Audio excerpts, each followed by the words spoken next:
keep me from all wrong. I'll be satisfied as long as I walk, dear Lord, close to thee. Just a closer walk with thee. Granted, Jesus is my plea. Daily walking close to thee. Let it be, dear Lord, let it be. Through this world of toil and snare. What is a Christian? The disciples were first called Christians in Antioch. So if you take that as kind of divine commentary on that, it seems to equate that. Okay. So then that opens up a whole big question of what's a disciple? Okay, one who follows, that's actually good, right. And obviously there is a correlation between the root of disciple and discipline. What does it mean to be disciplined?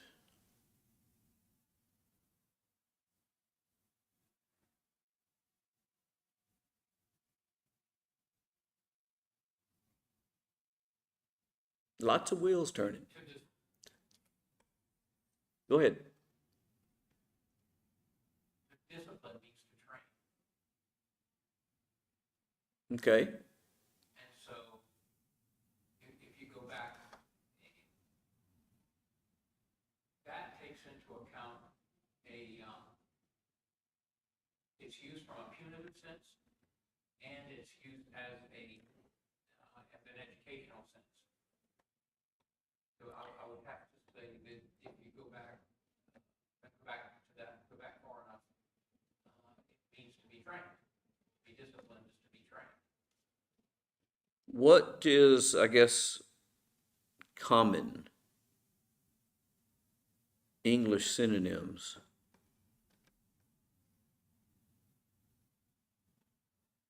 Which is the best way to define a word like discipline, I think, is by synonyms. That's at least how most of the dictionaries will do it, is they'll give you a synonymous term. The core of it is the idea of control. That's the very core of that word. They use words, and I'm looking at the dictionary right now: regulation, direction, and this is the one that I thought of. Apparently, I'm at number 4 on the list. Order, authority, rule, strictness, a firm hand, and that's all at discipline as a noun. Self-control,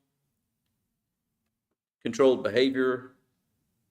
Here's one, I love this. They use self-control and then they use self-restraint, which is almost essentially the same exact idea. Good behavior, orderliness, obedience, and then when it looks at it as field of study, as it's used for a field. By the way, it's used in different ways, but there's a connection between why it's used in those different things. And so when you talk about a field of study, it's not just that it's a field of study, it's the idea of an orderly, a routine, a strict and focused is another word I think that would be used, study of a particular field. And so you can talk about music from a lot of different perspectives, but when you study music, it's a very ordered, focused. In fact, it doesn't matter what school you're at, you're going to approach it pretty much the same way. It may matter what time. I mean, it was 30-something years ago for me, so it may be a little bit different today than it was then. But interestingly enough, I don't know that it's that much different. We just had to do things a lot harder. We had to actually handwrite stuff instead of computers doing it for us. As a verb, and that's where some of Greg's words come in, is train. Drill, I love that word being used, drill. What is a drill?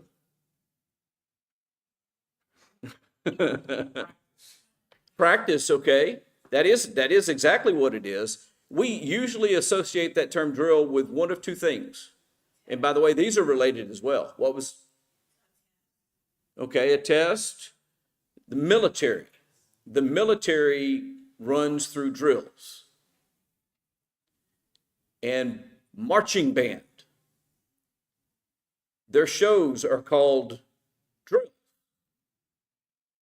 And it's because marching bands are directly related and come out of the military. What is a marching band show? Well, it's a set of instructions to instruct and direct and control where, when, and how you move. And that's a drill. And that is a discipline. Right. Which is, again, arising from that same use of that term. And so when we talk about a disciple, understanding what the root of that idea means, the idea of being self-controlled, about being directed, about being orderly, you're talking about someone who is, and you, by the way, we use that word that way. If you find someone, again, usually we assume there's some kind of military background, but when you meet someone who is very careful about their appearance and straight, and not gaudy, but neat. A lot of times if you get pressed pants with creases, shiny shoes, orderly hair, and all that kind of stuff, you say that that person is disciplined. And there's also an assumption that's built in of what? That there's some connection to a military background. Because the military is a very disciplined lifestyle and very orderly, and everything gets put away in a specific way, in a specific place, and you do things at a specific time. And that idea of orderliness or control and I hasten to use the word proper, but in this context of spiritual things, I think it's appropriate to say proper behavior is what's in mind when you talk about it. Now, so you got someone who is learning how to live a disciplined life. And if you're talking about a disciple of Christ, then you're talking about someone who is learning how to live as Christ lived. The discipline that Christ exemplified in his life. So, and by the way, that's kind of where I'm going with this. I opened very broadly with that question, what is a Christian? Because it really is something that's hard for even us to define. And we hold very tightly to the idea that we are Christians. If we can't define what a Christian is, what about someone who's not a Christian? And in fact, their definition of what a Christian is may be very different, because their definition of what a Christian is going to be based not on what they've read in the scriptures, but going to be based upon what? What they see in people who claim to be Christian.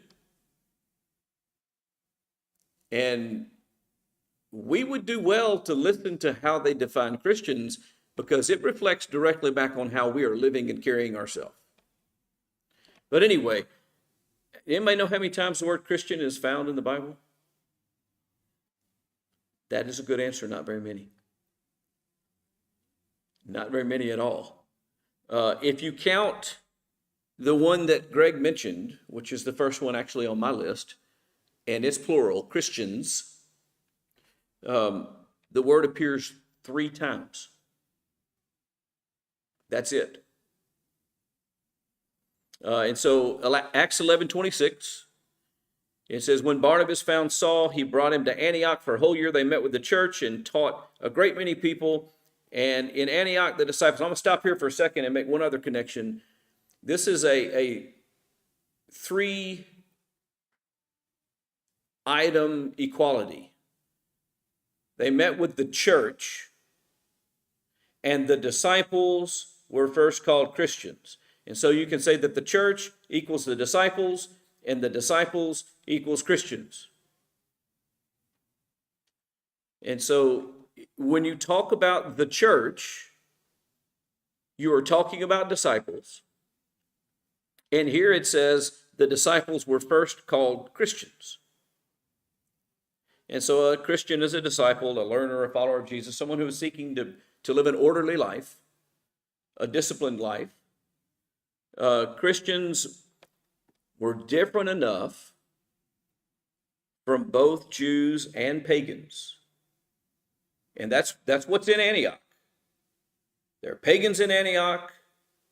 There are Jews in Antioch. And now there's a group of people that were different enough from both the Jews and the pagans that a label had to be created for them to distinguish them. And they were called Christians. And that tells you something about them because the association was made clearly with who? These people were associated with Christ in a way that the Jews were not, in a way that the pagans were not. And so it requires a new name. And what that tells us is that following Christ sets believers apart from the world. When someone sees us, they should go, you know what? They don't really fit into that category, and they don't really fit into that category. This is where they fit. They behave like Christians. Now, hopefully, people understand what that word means. But anyway, their faith, their way of life, it should be visible. That implies that the way that they live and the things that they practice and the things that they say are heard and seen by people, or they won't call you anything. If I don't know anything about someone, I'm not going to call them anything. I can only call someone what I see. Yes, ma'am. I haven't yet. Is right on what he incorrectly was telling me. Okay.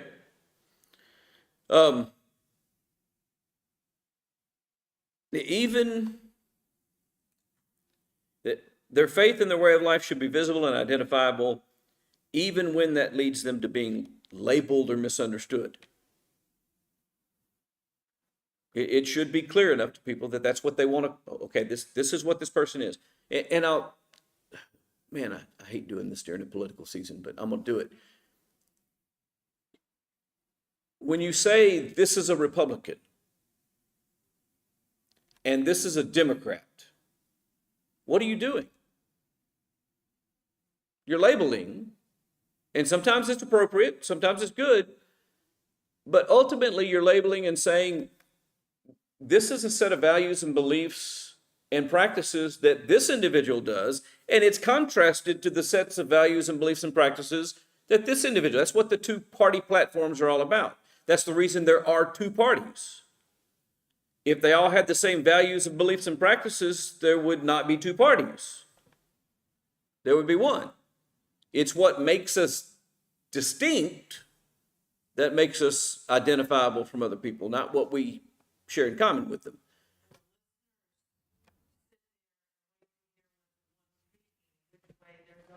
Well, that's what they should do. Sometimes they don't. But that's in the political world, which is something I've studied, so I tend to default to those kinds of illustrations. What the purpose of a party label is to help people understand who you are and what you stand for and what you're going to do. When I don't know anything else about you, if I find out you belong to this party, there's a certain set of assumptions that go with that. And that's fair. Now, it can be incorrect. Someone can have some incorrect assumptions, but that's another issue. So what we see here is not just that this name was used, And I'm going to go ahead and go on record. There's a lot of people talk about this was intended to be a derogatory term. It was coming from outside. There's nothing in this text that tells me where it arose from.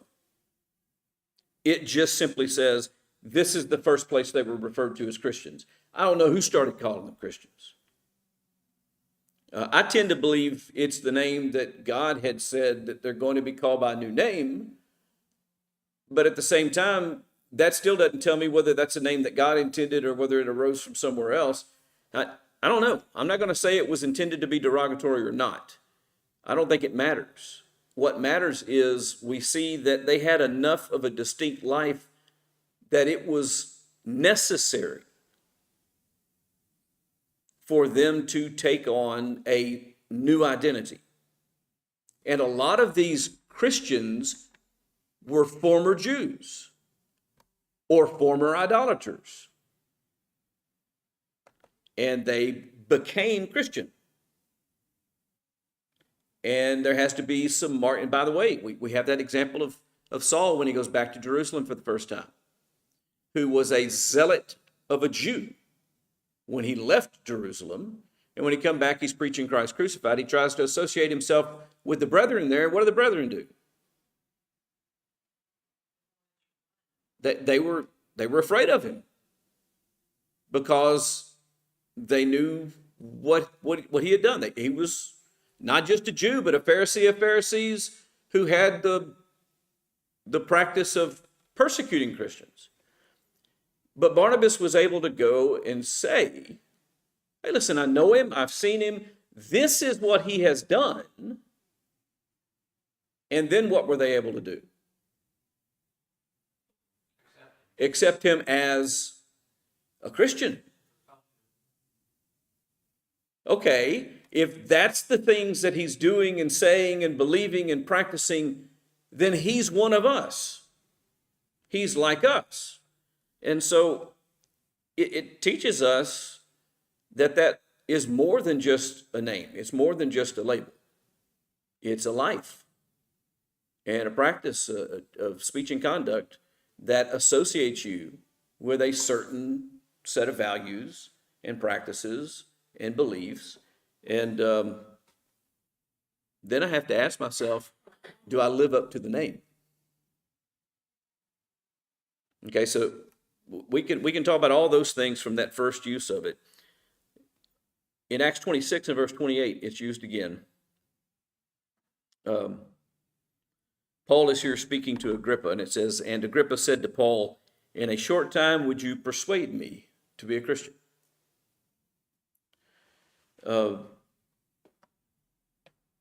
What does that tell us about being Christian? As far as someone who's obeying the gospel and is faithful in spreading the word all in one. Okay, I can see that. There's a couple of steps you got to take to get there, though.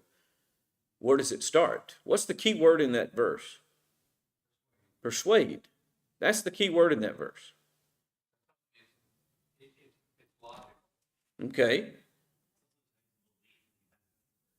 Right. You believe the prophets that he said that I know you do. and that's the response, but would you Right. So it requires a personal decision. Being Christian requires me to be persuaded, for me to decide that something that I'm hearing is true, that certain testimony is correct.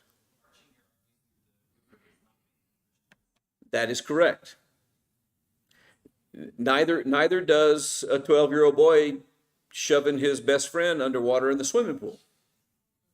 Doesn't make them a Christian. But I see it happen, and it's happened to me, and I've done it to other people when I was a kid. That's one of the ways that it's one of the ways we demonstrated our dominance over one another in the pool, you know? I'm bigger than you, I'm stronger than you, I can push you underwater.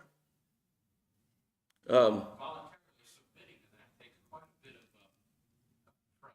It does, which some people suggest may be part of the reason why that's the way God wanted it done. Because it does take a bit of trust and humility. It is humiliating when you get pushed underwater by someone else or thrown into the water by someone else. That, if you got social media, you've seen the videos where they'll grab people and throw them into the pool, and that's to humiliate them, to have sport at their expense. There are some people that suggest, I don't know that that's the case, but I do know that there is an association with that. But it does require an individual. Would you persuade me to be a Christian, he said. That's what Agrippa said. Would you persuade me to be a Christian? It's personal. It's not something that somebody else can decide. It doesn't matter how many other people are persuaded as opposed to how many are not. The entire world could be persuaded and one person could still refuse. And that person would not be made a Christian just because the whole world, that individual must be persuaded.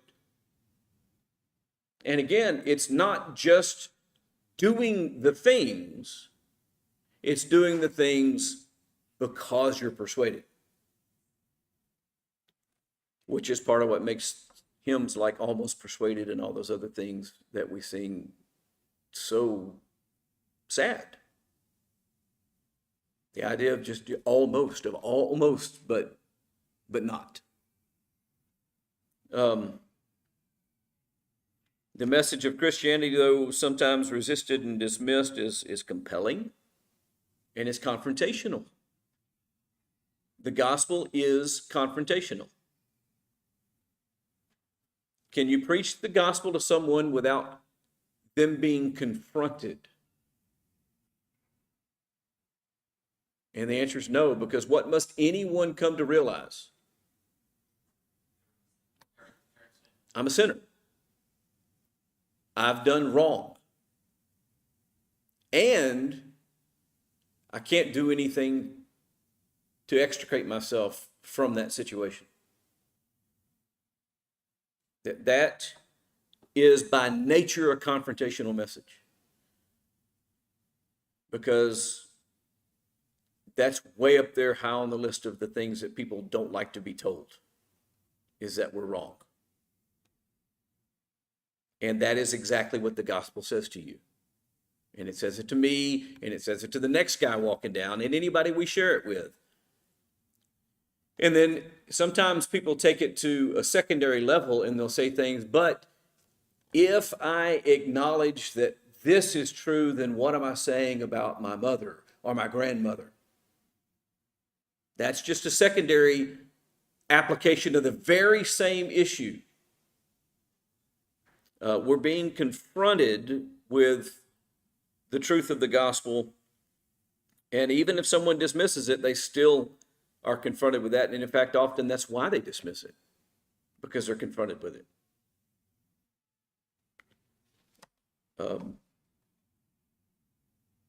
It doesn't matter what someone's status is, what someone's education is, what their background is. None of that matters. This was Agrippa. He wears the title of king. Now, not king in the sense that we think of it, as in monarch of an entire nation, but ruler of the province.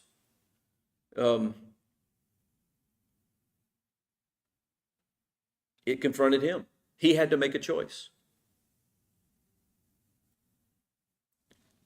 A Christian is one who is persuaded by the truth, convinced that the truth about Jesus is true, and led to be a dedicated disciple. That was what we learned from Acts 11:26, is that to be a Christian, you have to be a disciple.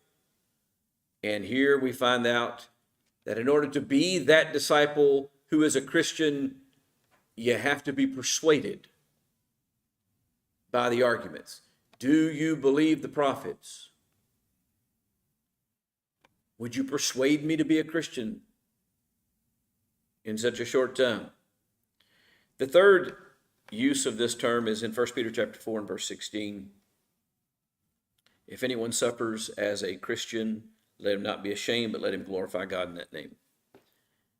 And so here we have the phrase suffers as a Christian. That is key in connection with what we're talking about tonight. And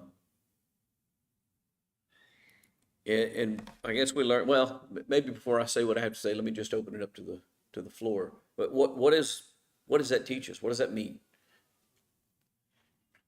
What do we gain from the inside of this verse? If I can pull back. Here's my 5 questions. What are your initial thoughts after reading the passage?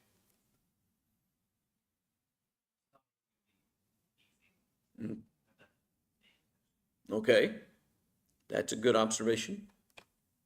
Anybody else want to add anything in terms of what your initial thoughts are?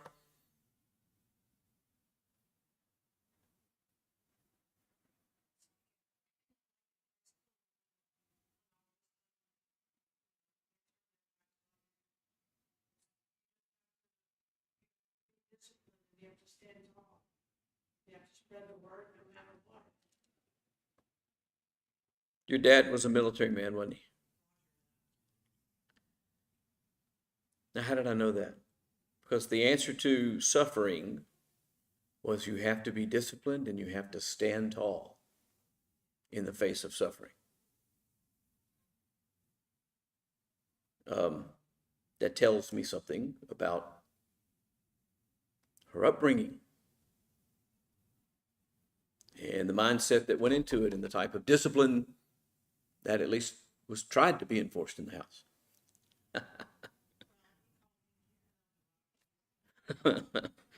What part of this stands out as something that might raise a question in your mind?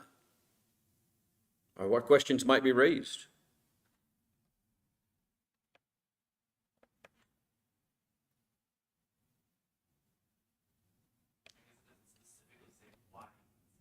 Okay. Now, the larger context may give some information about that, but yeah, it doesn't. And here's the question that I think I have from that. Does it matter? Other than the fact that it does say this, and this is important. Actually, it's interesting that you raise that because this is actually important. If anyone suffers as a Christian, not just if anyone suffers. There's a lot of people that suffer in the world, and sometimes you suffer for doing what is wrong. If anyone suffers for doing what is wrong, well, right. But if you suffer as a Christian, which the word Christian, as we've already seen from the verses in Acts, particularly in chapter 11, means that you are a disciplined, orderly, proper, behaving individual. And if you suffer because you're a disciplined, orderly, properly behaving individual, he says, let him not be ashamed. But rather, what? Let him glorify God in that name, which is very significant. Being a practicing, faithful Christian brings glory to God, even in suffering. Even when you're being abused for it, even when you're being made fun of. And what immediately comes to my mind on that front is the repeated Old Testament stories where the children of God would remain faithful to God in the face of some terrible event. And the response would be that the person who subjected them to the terrible event would glorify God on the backside of it. I'm thinking about things like the fiery furnace and the lion's den and Nebuchadnezzar and all of these great kings who had caused Christians to suffer at times. And then upon seeing certain events and seeing the way that they stood through them, the end would be their God deserves to be praised and honored. Let him glorify God in this name. Going through that suffering in and of itself can show the beauty of God to the world. That is, everybody wants to glorify God, but the way they want to do it is through being glorified themselves. Problem is the way that we glorify God more often than not is by suffering. How did Jesus glorify God? by going to the cross. And go back and read that prayer in John 17. And you get to the end of it, or actually maybe it's the beginning of it, where he says, glorify me with the glory I had, and I glorify you. He's talking about what he's fixing to do on the cross. And he did it with great discipline. He did. So, suffering as a Christian, the conviction that leads to discipleship is I think unrelenting is a good word. To not pull back. To relent means to pull back. Unwavering type of discipleship. Slights, insults, trials, hardships, they don't derail people who are devoted to Christ, who are living disciplined, godly lives. And we should be unashamed by such. Listen, if I don't even know what to use as an example, but if I do some stupid thing that's against the law and I get arrested, I would be mortified that I was put into jail and that the news was doing a story on me and that it was in the newspaper and people were reading about it. And it would be horrifying. The shame.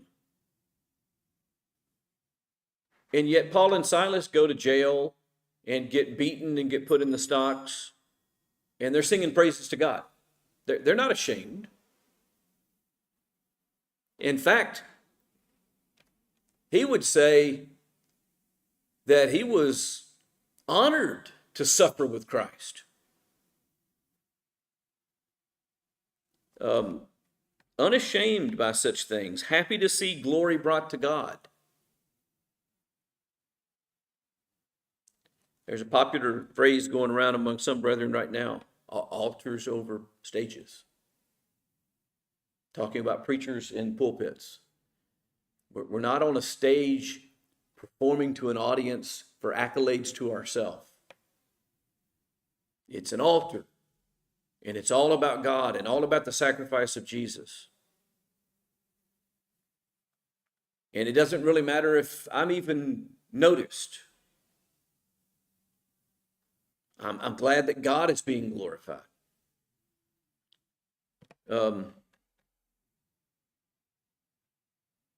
Believers should embrace their identity as Christians, not be ashamed. Paul would talk about it in another way when he said, I'm not ashamed of the gospel, for it's the power of God to salvation. We ought to not be ashamed of our association with God, of our association with His Word, of our association with His Son. Suffering for the name of Christ is honorable, and it's something that should strengthen our faith, not destroy it. Which is why when the Christians in Jerusalem began to be persecuted, they went everywhere preaching the Word, not hiding who they were, but instead proclaiming who they were. Bearing the name of Christ is not only about belief, it's also about enduring hardship for the sake of His name. This verse tells me that being a Christian isn't just about what I believe. It's also about suffering through life for the sake of His name.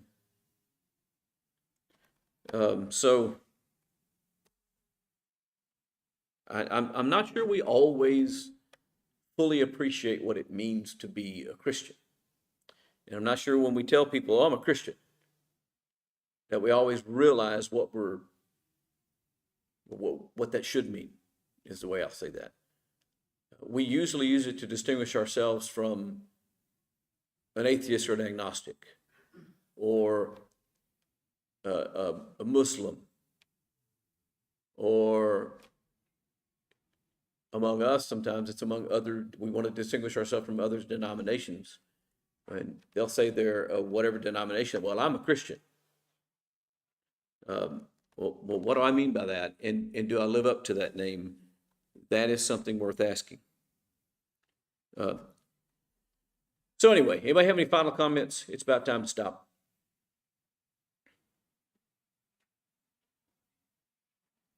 There should be about 25 people watching online tonight, so.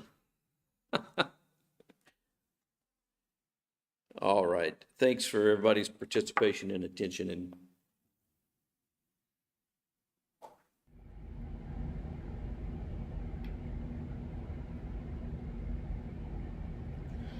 I am weak, but thou art strong. Jesus, keep me from all wrong. I'll be satisfied as long as I walk, dear Lord, close to thee. Just a closer walk with thee.